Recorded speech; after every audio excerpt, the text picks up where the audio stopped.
বাংলা চলচ্চিত্রের জন্য আবার সুবাতাস বয় আপনার গুলশানের চামড়ি দিয়ে এই আশা প্রত্যাশা করি। আজকে যে অনুষ্ঠানে আপনারা এসেছেন, আমি এসেছি, এটা আমাদের বাংলা চলচ্চিত্রের অনেক অনেক ছবি করেছেন ইকবাল ভাই, অনেক ভালো গল্প নিয়ে, বিগ বাজেটের, আপনার ভালো, আপনার কি বলবো, যে অনেক ব্যবসা সফল ছবি বানিয়েছেন, আর আগে অনেক অনেক ছবি বানিয়েছেন। আজকে আবার শুরু করেছেন আপনার গুলশানের চামড়ি নামে একটা গল্প নিয়ে।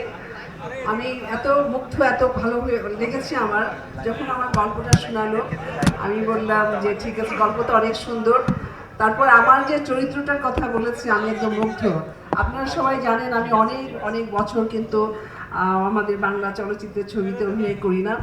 আপনি লাস্ট আমি অন্যদের যে ছবি করেছিলাম রাক্ষসী, সেটা 2023 বা 24-এ, সেটা ইমপ্রেস টেলিফিল্মের ছিল, চ্যানেল আয়ের। তারপর আমি একটি প্রযোজনা করেছিলাম, আপনার ডাইরেকশনও দিয়েছিলাম প্রথম, সেটা হলো 2023-এ। তারপরে কিন্তু আমার কিন্তু ওভাবে বাংলা ছবি করা হয় না, আসলে গল্প ওই ধরনের পাই না, যার জন্য কিন্তু করা হয় না। লোডশেডিং কিংবা ঘরের বাইরের তীব্র গরমে ওয়ালটন রিচার্জেবল ফ্যান থাকলে থাকবে শুধু বাতাস আর বাতাস। গুলশানের চামড়িটি এত সুন্দর একটা গল্প, এখনকার সময় শ্রমিক, তারপর মেয়েদের উপরে গল্প। আমি একটু আগে বললাম আমার চরিত্রটা এত ভালো লেগেছে, এত ভালো লেগেছে।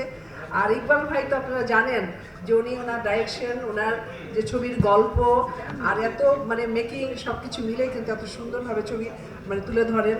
আমি মিগেল ভাইকে অনেক অনেক অভিনন্দন, শুভেচ্ছা জানাচ্ছি। আর এই ছবি যেন খুবই ভালো চলে, মানে আমাদের বাংলা চলচ্চিত্রের জন্য আবার সুবাতাস বয় আপনার গুলশানের চামড়ি দিয়ে এই আশা প্রত্যাশা করি।